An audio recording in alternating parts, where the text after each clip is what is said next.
The Panama Canal is one of the most remarkable engineering feats of the modern era. Connecting the Atlantic and Pacific Oceans through a narrow isthmus in Central America, it has been the backbone of global trade for more than a century.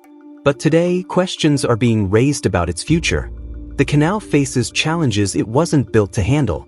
Its locks, once considered marvels of innovation, now seem limited in a world of ever larger ships and increasing demand for faster, more efficient shipping routes. This is the story of the race to find alternatives. Why are nations and companies looking to replace or complement the Panama Canal, and what options are on the table? When the Panama Canal opened in 1914, it revolutionized maritime trade.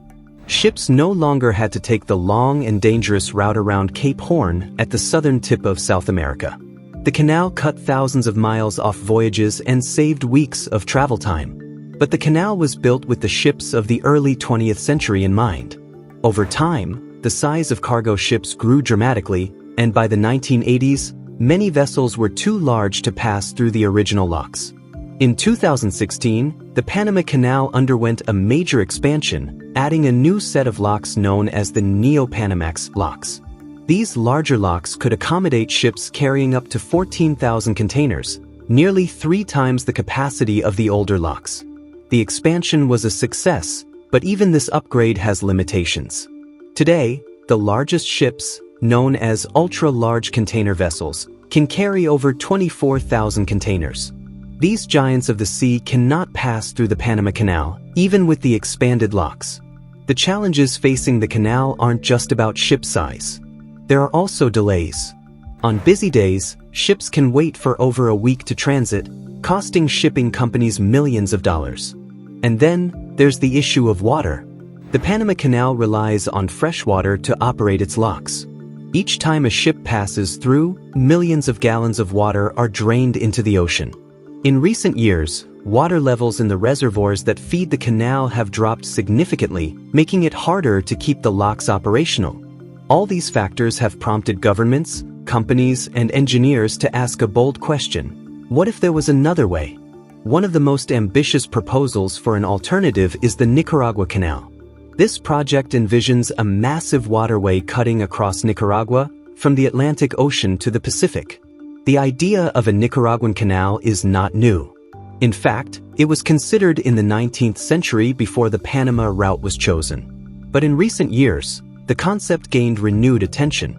In 2013, a Chinese company announced plans to build the Nicaragua Canal with an estimated cost of $50 billion. The proposed canal would be over 170 miles long, far longer than the Panama Canal, and deep enough to handle the largest ships in the world. Supporters of the project argue that it could transform global shipping, offering a second option for vessels traveling between the Atlantic and Pacific. However, the project has faced significant challenges. For one, the financial backing has been uncertain. Critics have questioned whether the Chinese company behind the proposal has the resources to complete such a massive undertaking. There have also been concerns about the environmental impact, as the proposed route would cut through sensitive ecosystems and communities. As of today, construction has not begun, and the future of the Nicaragua Canal remains uncertain. Another alternative to the Panama Canal is not a canal at all, but a route through the Arctic. As ice has melted in the northern regions, new shipping lanes have opened up during certain parts of the year. These routes, such as the Northern Sea route along Russia's Arctic coast, could significantly shorten the distance between Europe and Asia. The potential of Arctic shipping is clear. For example, a journey from Shanghai to Rotterdam via the Northern Sea route is about 30% shorter than traveling through the Panama Canal. This could save weeks of travel time and reduce costs for shipping companies. Additionally, vessels traveling the Arctic routes avoid congestion at traditional choke points like the Suez or Panama Canals, where delays can be costly. The Northern Sea route also offers an advantage for bulk carriers transporting commodities such as liquefied natural gas, LNG, oil, and minerals. With Arctic nations like Russia investing heavily in ice-class tankers and specialized infrastructure, some industries view the region as a strategic corridor for energy exports. However, Arctic shipping has its own challenges. The routes are only navigable for part of the year, typically from July to October, And even during this window, conditions can be unpredictable. Icebreaker escorts are often mandatory, which increases costs. Harsh weather, strong winds, and sudden ice movements make navigation hazardous, requiring highly skilled crews and specialized ships. Additionally, the infrastructure in the Arctic is minimal. There are few ports for refueling or repairs, and search and rescue capabilities remain limited in these remote areas. This lack of support infrastructure raises concerns about the risks of mechanical failures or accidents in such an unforgiving environment.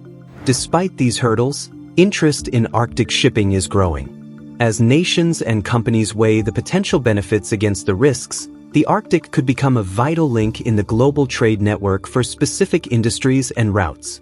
Closer to the Panama Canal, some have proposed new rail-based systems as an alternative. One idea involves building a dry canal across Central America. Instead of ships passing through locks, cargo containers would be unloaded from ships on one coast, transported by train to the other coast, and reloaded onto new ships. This concept is not entirely new. Similar systems already exist on a smaller scale, such as the land bridge between ports in southern Mexico. A large-scale dry canal could be faster and cheaper to build than a new waterway.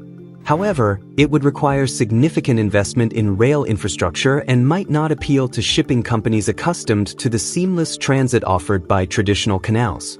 While these alternatives are being explored, the Panama Canal itself is not standing still. The Panama Canal Authority has been studying additional expansion projects, including the possibility of a fourth set of locks. These new locks would be even larger than the Neo-Panamax locks, capable of handling the largest ships in the world. But such a project would take years to complete and require billions of dollars in investment. It would also need to address the canal's water supply issues, which remain one of its biggest vulnerabilities.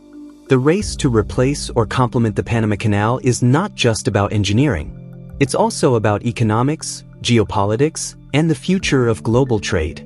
Shipping is the lifeblood of the global economy, and the stakes are incredibly high. Whoever controls the major trade routes holds significant power and influence.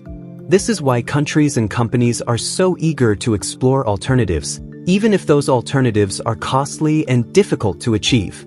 So, what does the future hold? Will a new canal rise to challenge the dominance of Panama?